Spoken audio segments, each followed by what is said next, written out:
this series, our Getting Past Your Past. Nako, nung first topic natin, di ba, ano yun? Ano yung topic? Yung una?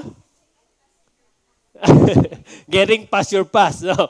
Your identity. Ano? Ibig sabihin niyan, yung identity mo na binigay sa'yo ng mundong to or yung mapagkakamali mo, hindi ikaw yan. Tama? Then pangalawa is forgiveness. Okay? Forgiveness, napakahalaga ng pagpapatawad para ikaw is makapag-move on. And then yung pangatlo is what?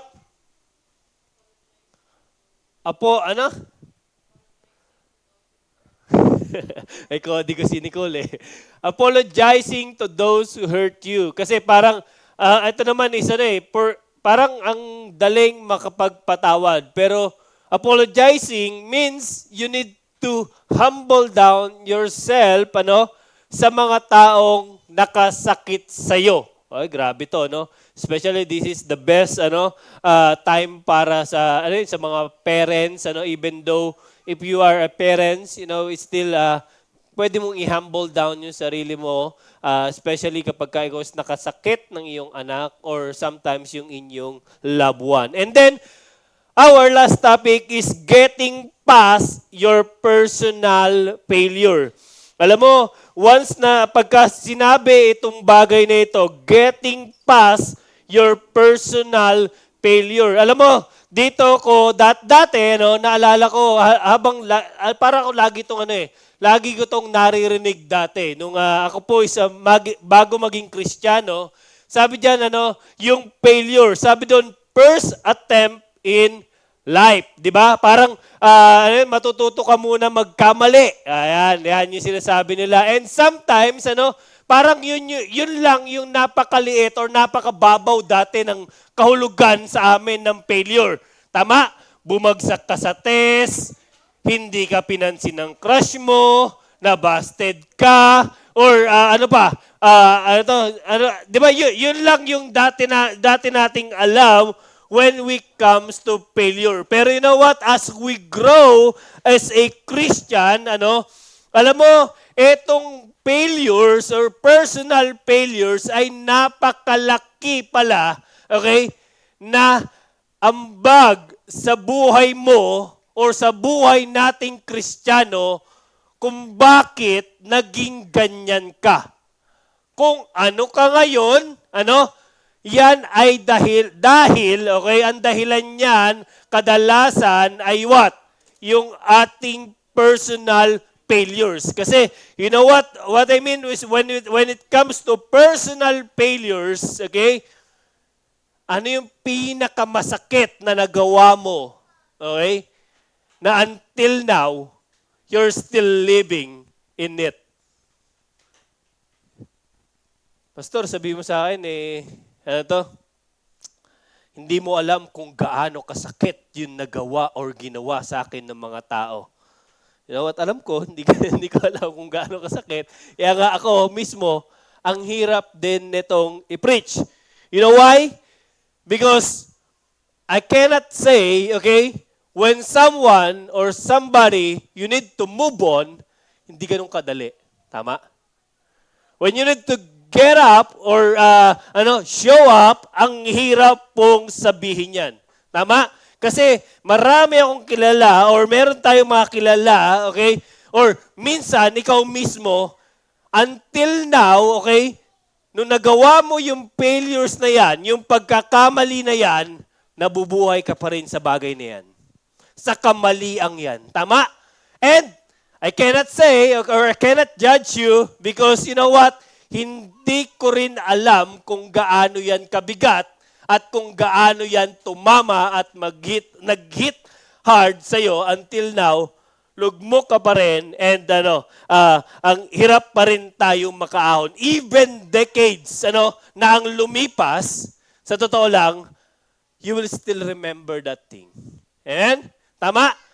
Minsan nga makita mo lang yung isang bagay, maalala mo lang yung isang bagay, mabanggit lang isang word, or makita mo lang yung anino niya, nanginginig ka na. Tama? Nanginginig na tayo or we are shaken because of what happened or kung ano man yung pinagdaanan natin na failures na yan. You know what? Sabi ko nga God has a purpose, God has a plan, we cannot see the purpose right now, but it takes faith to trust God. Amen? And you know what? Sabi nga isa this time, naranasan po ito ni David. In the Bible, in Psalm chapter 38 verse 4, sabi niya diyan, my guilt has overwhelmed me. You know what? The guilt compares in Psalms, okay? It means a heavy load, which means it is going over my head, okay? This is too heavy to carry alone. Narasa mo na ba yan? That sometimes this heavy burden, overwhelms me. I don't know sa inyo, pero sometimes, or narasa mo ba na minsan, umiyak ka, or yung may problemang nangyari sa iyo at hindi ka makabangon. You know what? Yan yung ibig sabihin ni David. My weight is heavy. Alam mo, yun yung mahirap dalhin yung guilt. Kung bakit mo nagawa yung bagay na yun. Sometimes, sabi ba dyan, the sinners feel the blood and completely overwhelmed by their actions. By the consequence of the actions. Na sometimes, yung ginawa mong yun, para kang lunod na lunod. Di ba? That is David was talking about in this verse that overwhelms me like a burden too heavy to bear. Alam mo yung ang hirap dalhin. Ibig sabihin niyan, you will still in agony or sometimes, alam mo, nagkakasakit ka kapag ikaw nagkaroon ng problema na yon. You know what? Ang hirap po magkaroon ng stress dahil sa problema. Tama? And yan po yung ibig sabihin ni David diyan sa kanyang verse. You know why? Bakit? Kasi, you know what? Sabi diyan, even though we are a believers of Christ, okay? You will still, okay, have sin in life. Sino dito hindi pa nagkasala? Meron ba? And you know what? Sabi nga diyan is every time na magkakasala tayo, every time that we are experiencing that correction, that conviction from God, you know what? Magpasalamat ka. You know why? Kasi that's the time na kino-correct tayo ng Diyos. You know what? Yan yung sinasabi ng Diyos. You know what? Ito yung lagi ko sinasabi. Ano bang pinagkaiba ng unbeliever or pre-believer, yung hindi nananampalataya sa Diyos, sa Kristiyano na nananampalataya sa Diyos when it comes to problem? Ano yung meron tayo? You have God. Tama? Alam mo, kasi kung ikaw, wala kang Diyos sa buhay mo, or wala yung Diyos sa buhay natin, you know what? Just like David, ano mo, he cried out to God. He's saying, Lord, I need you. Lord, please help me with this problem. Yan po yung pinagkaiba natin bilang mananampalataya ng Diyos, okay? That you have God in every trial, in everything na pagdadaanan mo mabigat, di ba? Yung every time na madadapa ka, you know what? That is praise the Lord because we have God. Amen? Kaya po itong ibig sabihin ni David, that it is, my guilt has overwhelmed me. Alam mo, ito po yung nagkasala siya di ba? Ang daming kasalanan ni David. And you know what? Sabi niya, binetray siya ni Saul, kasala ka siya kay Bathsheba, di ba? Ang daming bagay niyan. But you know what? Sabi diyan, David cried out and he repent and he gave his self to God. Lahat ay sinorender niya sa Panginoon. Yan po yung napaaganda kay David. Amen? So three things na makakatulong sa atin moving past a failure. Yan, nakita natin, alam mo, di ba yung mga kasalanan na meron tayo nagawa, you know what? 3 bagay na pwede nating alalahanin kapag tayo is nagkamali or dumaan tayo or dumadaan tayo sa pagsubok ng buhay. You know what? Sabi diyan, your biggest sin are not too big for God's grace. Alam mo, ito po ang magandang marinig. Alam mo, yung pinakamalaki mong kasalanan na nagawa, alam mo, mas malaki yung Diyos or yung biyaya ng Diyos na darating sa buhay mo. Kahit nga, di ba, kahit na napakasama ng ginawa natin, okay? Kahit na anong kalokohan yung ginawa natin, yung biyaya ng Panginoon is nandyan. Napakalaki. Kaya nga sabi nga din alam mo, kung tayo, okay, yung ginagawa natin or yung iniisip natin na pa-flash sa screen, anong pakiramdam natin? Ha? Di ba nakakahiya? Di ba ang sakit? Di ba you will feel say, Lord, I'm not perfect. Di ba? And you know what? Sabi nga dyan is nakakahiya pagka pinakita sa screen. Pero alam mo, yung Diyos, nakikita lahat ng ginagawa natin. You know what? Ang problema sa atin, we are thinking ang laki ng kasalanan natin. Di ba? Kaya nga tayo hiyang-hiya kapag lumalapit sa Panginoon Kaya nga pagka nakagawa tayo ng kasalanan, ayaw natin agad lumapit sa Panginoon. You know what? Kasi nakikita natin na napakalaki ng ating kasalanan na nagawa. Pero hindi mo nakikita na yung biyaya ng Diyos, okay, ay nandyan, umaapaw at mas malaki pa kaysa dun sa kasalanang nagagawa mo. Amen?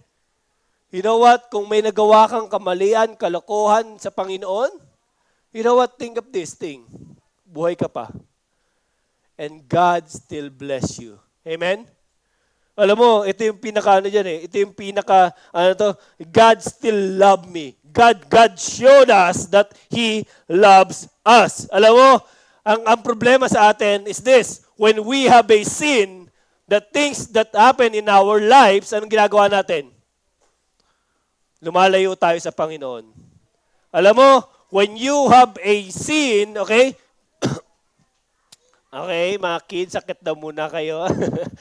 Okay, if you have a biggest sin, okay, na nagawa, okay, take note of this. Huwag kang mahiyang lumapit sa Panginoon. Tandaan mo to, kapag ikaw is nagkamali, kapag ikaw is merong problemang pinagdaraanan, huwag kang lalayo sa biyaya ng Panginoon. You know what? The more sin that we have, dapat the more na tayo lumalapit sa Panginoon dahil mas mauunawaan mo yung biyaya ng Diyos na mas malaki pa kaysa sa kasalanan natin. Sabi ng Panginoon sa 1 John 1:9, if we confess our sins. Alam mo, sa totoo lang, habang binabasa ko to, sinasabi natin dyan, if we confess our sin, God knows our sin. Okay? Di ba? Alam ng Diyos yung kasalanang nagawa natin, gaano man yan kaliit or kalaki, kailangan lang natin, alam mo, ang kailangan ng Diyos, tayo yung lumapit. Sabi diyan, if we confess our sin. Di ba? Sabi diyan, God is faithful and just and will forgive us our sin and purify us from all unrighteousness. Mga kapatid, kahit na gaano kalaking kasalanan yung nagawa natin, or kung gaano man kadaming kasalanan yung nagawa natin, alam mo, ang hiling lang ng Diyos sa atin, lumapit tayo sa Kanya. We confess our sin. Problema sa atin, we deny our sins, di ba? We comport our sins. We are trying to hide our sins. We are trying to justify our sins. Di ba? Kaya ang hirap or hindi tayo makalapit sa Panginoon. You know what? Sabi ko nga mga kapatid, kahit na gaano kalaki yung kasalanan na nagawa mo, tanda mo to, patatawarin ka pa rin ng Diyos. Handa kang patawarin ng Diyos. You know what? Problema sa atin, we're still running from God. Alam mo, take note of this. Pagka ikaw nagkasala sa Panginoon, lumapit ka dahil mas mararamdaman mo na mas malaki yung biyaya niya. To those who confess their sin. Alam mo, we're not perfect. I am not perfect. Sabi ko I am preaching right now. I am not perfect. Alam mo, hindi ako perfecto. Sabihin ko sa inyo na ako is walang kasalanan. Hindi ako nagkakasala within the week. Alam mo, I always humble down to God and ask God for forgiveness. Alam mo, kasi ang hirap po nung conscience or conviction sa atin. Alam mo, it is the guilt that we have. Kaya ang daming Kristiyano hindi makapag-fully commit sa kanyang ministeryo, sa kanyang ginagawa. You know why? Because they cannot confess their sin. Ayaw nilang idulog sa Panginoon. Alam mo, when we confess our sins, mas malaking blessing. Sabihin ko sa inyo, especially, alam mo, dito sa City Light, sabi ko nga, lagi namin sinasabi, you know what? Kung magkamali kayo or magkamali tayo, mas maganda na i-confess mo yan. Why? You would feel the love. Sabihin ko sa inyo, mas mararamdaman ninyo yung pagmamahal ng Diyos. You know what? Yung pagmamahal ng Diyos, kayang iparamdam yan through your discipler, through your grow group, through your mentor. And you know what? All you need to do is to confess your sin. And we are completely forgiven. Tama? Alam mo, yan yung panghawakan mo sa Panginoon. Sabi dito sa Jeremiah 31 verse 34, "For I will forgive their wickedness and will remember their sins no more." Alam mo, ito po yung pinakamasarap, okay, sa pakiramdam when you confess your sin to God and to other people, which is your accountability. Alam mo, natatanggal yung guilt, yung load na mabigat. Alam mo bakit? Kasi alam mo na pinatawad ka na ng Diyos. Amen? Ako, yan po yung masarap sa pakiramdam. Di ba? Sabihin mo kay Lord, Lord, naaalala mo ba yung kasalanan ko? Sabihin ng Panginoon, hindi na. Di ba? Kasi yan ay ginawa na ng Panginoon. Di ba? Pinatawad na tayo sa ating kasalanan. Amen? Your biggest mistake or biggest sin are not too big for God's grace. Mas malaki yung biyaya ng Diyos kaysa sa kasalanan nating nagagawa. Number 2, you are not what you have done. You are who God says you are. Alam mo, maniwala ka man sa hindi, ito po ang pinakamasarap na sa pakiramdam. You know what? Napakahalaga mo sa Diyos. You know what? God hates sin. Which means, okay, He hates sin, not you. Okay? Sabi nga sa Bible, di ba, but God demonstrates His love for us in this while we are still sinners. Christ died for us, which means, okay, He hates sins, but you know what? He loves the sinners. He loves us. Kahit na tayo is patuloy na nagkakasala, or we are not perfect, okay? May mga mistakes tayo nagagawa sa buhay. You know what? He still loves us. Kahit na gaano kalaki, okay, yung nagawa nating kasalanan, you know what? Mas concerned siya sa'yo. You know what? Your biggest mistake can become a biggest testimony in your life. Especially, pagka nilapit mo siyan sa Panginoon, dinulog mo yan sa Panginoon, at napagtagumpayan mo yan, you know what? Someday, you can share it because you know what? Naramdaman mo na kahit na gaano ka kasama, okay? Mahal ka ng Diyos. Pwede bang tapikin mo yung katabi mo? Mahal ka ng Diyos. Amen? Kahit na, okay, anong kasalanan yung ginawa natin. Because sabi diyan, your biggest failure, okay, yung mga mistakes na nagawa sa atin. You know what sabi diyan? You are valuable. Mahalaga ka sa paningin ng Diyos.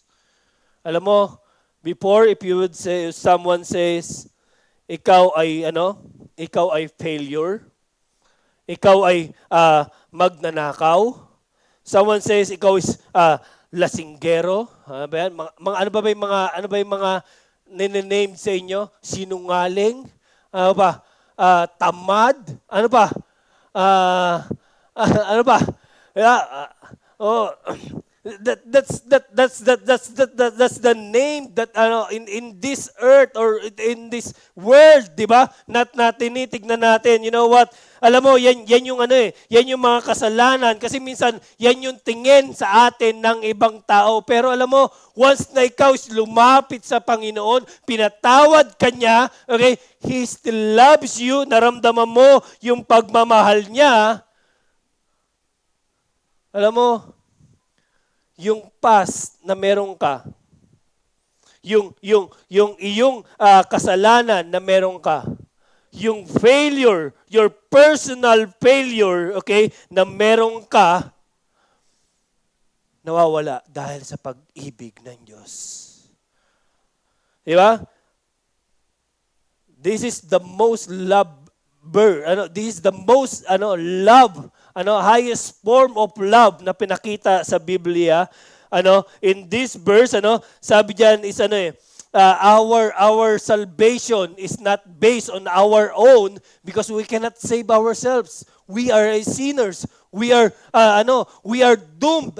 Sabi ng Biblia, we are sinners and wala tayong karapatan humarap sa Diyos, but because of His love, His great love sa iyo, sa akin, sa ating lahat, you know what? He died for us. Kaya nga, yung last week, yung pinapanood natin, grabe yun. Di ba? Tayo sana yung Passion of the Christ. Tayo sana yung tumatanggap ng pasakit, ng parusa, pero tinanggap ng Diyos yun. Nagpapako siya sa krus because He loves us. Mahal ka ng Diyos. He is concerned about you, even no one does. Kahit na sinabi mo, iniwan na ako ng lahat ng tao, wala nang may care sa akin, wala nang may love sa akin, you know what? God loves you. Always remember that. Yeah? This is the highest form of love. Diba? Alam mo, sabi dito sa 2 Corinthians chapter 5, verse 17, anyone who belongs to Christ has become a new person. The old is gone and the new life has begun. Alam mo, naniniwala ako na kapag ikaw ay na kay Kristo, okay, yung mga ni-name sa iyo kanina na mga kasalanan, na mga failures, pwede yang mapalitan. Di ba? Ano yung lagi natin sabi ito? You are what? A dasma. You are what? What is the? You are a what? A disciples, what is an A? Ambassador, what is an S? You are a salt and light. And M, you are God's masterpiece. And A, ano ba? A, kasi an overcomer. Di ba? Ay, kasi Dasmal, an overcomer. Di ba? You know what, mga kapatid? You are these things, ano? Instead of longing or saying or naming yourself, ano, as a sinner, alam mo, panghawakan mo yung pangako, yung salita ng Diyos, kung gaano kanya kamahal, kung sino ka sa paningin niya. You are an overcomer. You are a discipler. Di ba? You are God's masterpiece. You are the salt and light. Grabe. Dahil, you know what? Sa paningin ng Diyos, we are different. Paningin ng ibang tao, ano? Tayo is puro negative. You know what? Sa paningin ng Diyos, in God's view, mahal ka niya. You are a righteous person. You are such a new creation. You are a lovely person. Di ba? You have a chance, sabi ng Panginoon. And you are a righteous in front of God because of Christ. Dahil sa Panginoong Diyos, ang tingin sa atin ng Diyos ngayon, and Jesus, because of Christ died for us, alam mo, yung tingin sa atin ng Diyos is a righteous because of God's precious blood, because of our sins. Alam mo, hindi na yan yung tingin sa atin ng Panginoon, your sinners. You know what? You are loved na sa paningin ng Panginoon. Amen? Because right now, alam mo, kung ikaw nasa Panginoon na and you surrender everything to God, sabihin ko sa iyo, He will renew your mind. He will renew your goals. He will renew everything in your life. He will renew your plans. Diba? He will correct and straight your path. That's why, ayan yung sinasabi ng Panginoon, the new has come. Talikuran natin yung ating ginagawa noon. Amen? So, number 1, sabi dyan, your biggest sin are too big for God's grace. Number 2, you are not what you have done. You are who God says you are. Then number 3, sabi dyan, you can change your past, but Christ can change your future. Sabi ko kanina, you know what? Sabi ko kanina, ang hirap po, sa totoo lang. Ano? Magsalita is just because wala ako sa kalagayan ninyo. Wala ako sa pinagdaraanan nyo. Sabi mo sa pastor, di mo alam kung gaano kasakit or kung gaano kahirap mag-move on. Yes, I know. But Christ knows, okay? But that Christ knows can change your future. Alam mo, sabi ng Panginoon, He can change your future. Sabi ni Apostle Paul dito, in Philippians chapter 3 verse 12 to 15, sabi diyan, I don't mean to say that already achieved this or that I have already reached perfection. Alam mo, ako rin, tinuturo ko rin to sa inyo, hindi dahil na-reach ko na yung perfect form or perfect mindset, perfect yung aking na-achieve yung mga ganyan. No, sabi diyan, it's still by the grace of God kung ano yung meron tayo ngayon, kung ano yung meron ako ngayon, sabi diyan. And then, sabi diyan, but I press on, possess that perfection for which Christ Jesus first possessed me. No, dear brothers and sisters, I have not achieved it. Alam mo, before ko sabi diyan, alam mo, sabi dito ng Panginoon, He's stating, that our life is not perfect. hindi pinangako ng Diyos na kapag ka ikaw ay sumasamba sa Kanya, nagsisimba ka every Sunday, you are praising God, you are attending Bible study, you are attending a discipleship, you know what, na hindi mo na mararanasan yung mga problemang nararanasan mo ngayon. You know what? No. And sabi ng Panginoon, no. Di ba? Hindi pa yan. But sabi niya yan, huwag kang mag-dwell dyan sa past, He's still working towards you, towards to you personally, to become like Christ, to become like Him, para maging katulad ka ng Panginoon. Which means our mindset, kung bakit minsan, alam mo, minsan tinatanong ko lagi yan bakit mo nararanasan yung bagay na yan? You know what? Still, God has a purpose, di ba? Maybe for you to become like Him, or maybe, sabi dyan, to become a matured Christian.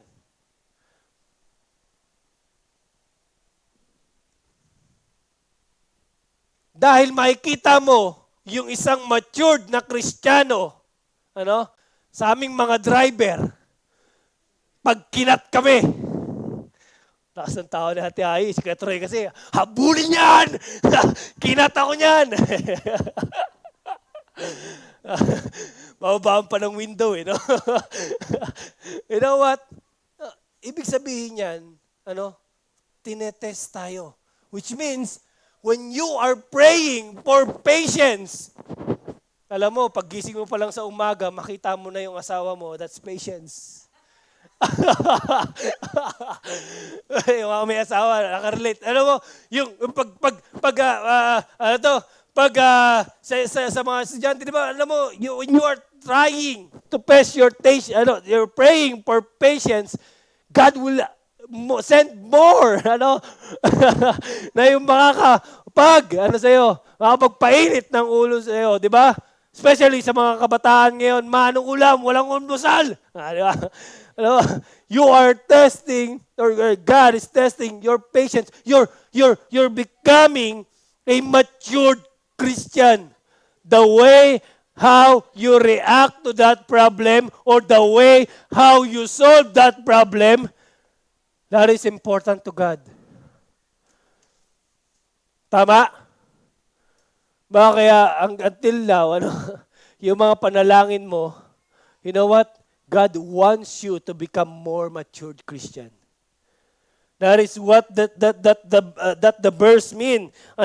Sabi diyan na ay achieve, that perfection, that maturity to become more like Christ. Di ba? Because you cannot say that you are a Christian, but when you are a maturing Christian, growing Christian, which means tinatanggal ng Diyos or pinupurify ng Diyos yung mga hindi importante sa ugali natin. It means personal. Di ba? Kaya alam mo, ka manalangin sa Diyos kung alam mo yung panalangin mo, sinasagot agad ng Diyos yan, sabihin sa'yo. Minsan yung hindi mo inaasahan at hindi mo kayang atimin or arokin ng iyong isipan sometimes. Tama? That's why, ito yung sabi ng Panginoon. The next verse, but I focus on one thing, forgetting the past, which means, alam mo, marami sa atin, when we are forgetting our past, which ang hirap po niya mag-move on sometimes. Tama? You're still looking sa iyong nasa likuran or kung ano yung nasa likod mo. But you know what? Sabi diyan ng Panginoon, forgetting the past and looking forward what lies ahead. Alam mo, tayo mga Kristiyano, dapat hindi na tayo mamuhay sa kung ano man yung ating nakaraan. Kung ano man yung nagawa sa atin o nakaraan, gaano man kalaki or kasama yung nangyari sa iyo in the past, okay? Sabi ng Panginoon, you should look forward on what lies ahead.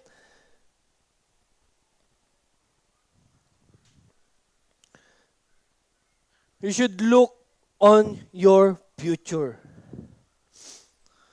Alam mo,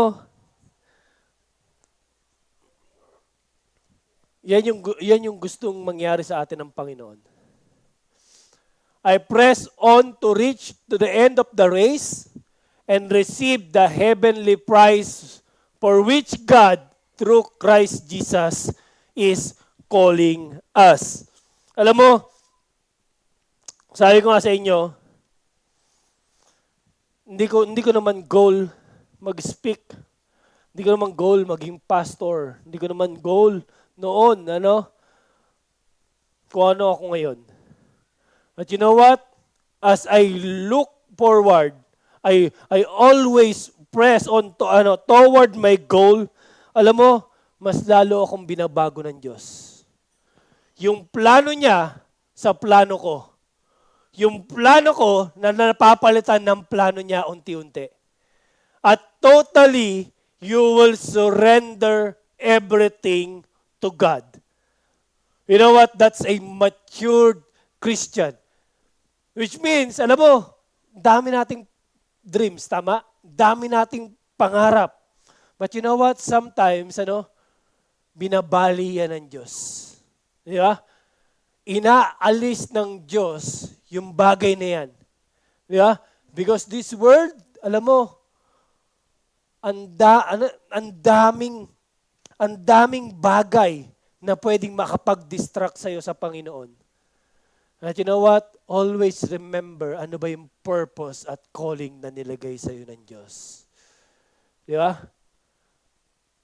To become a discipler, to become a singer, musician, leader, yung workshoppers, yung sa pagre-reach out, di ba?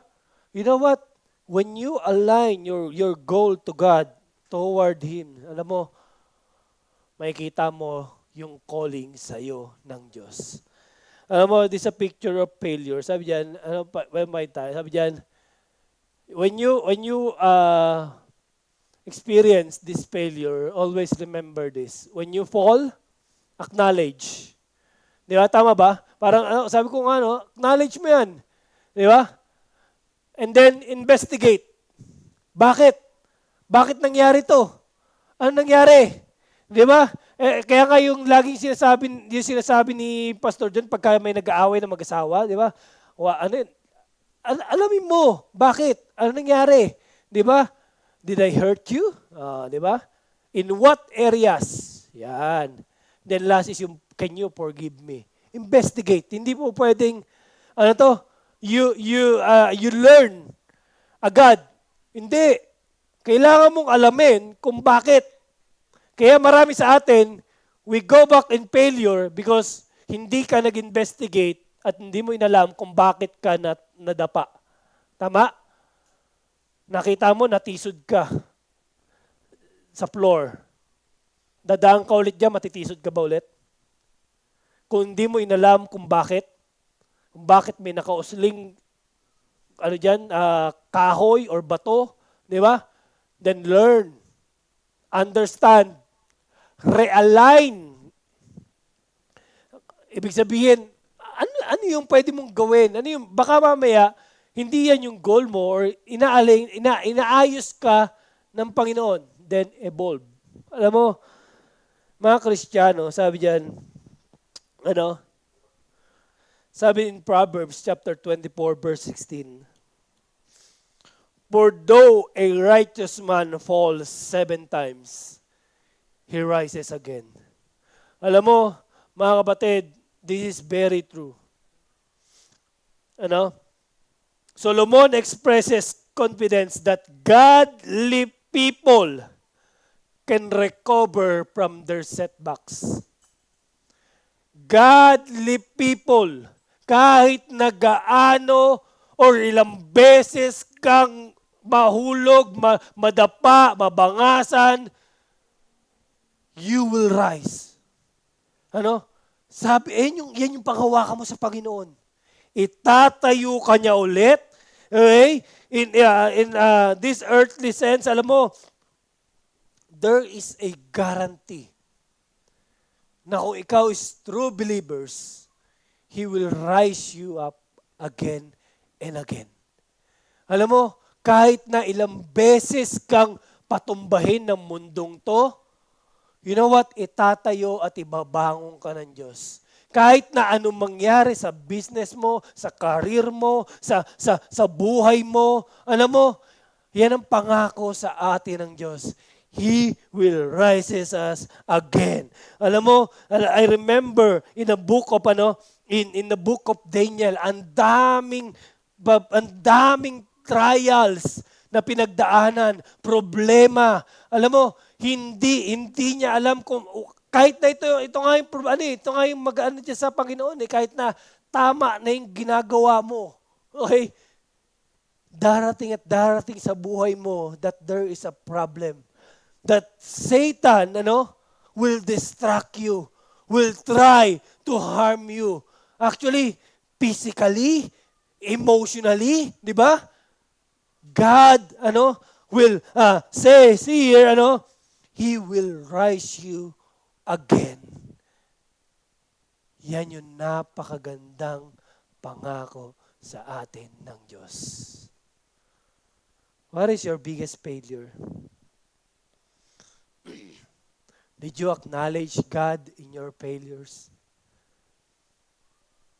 Or na-failed ka ba sa mata ng Panginoon and you feel lost? You feel, napaka-baba mo. Di ba? Alam mo, God loves you. God loves us. Yung tingin ng ibang tao sa atin, hindi yan yung tingin sa'yo ng Diyos. Kung tingin ng mundong to, makasalanan tayo, you know what? Hindi yan yung tingin ng Diyos sa atin. Diba? And this thing, alam mo, when you have failed, God will rise you again. That is the promise ng Panginoon sa atin. That He will guide you, He will acknowledge you, and still loves you. Can we pray?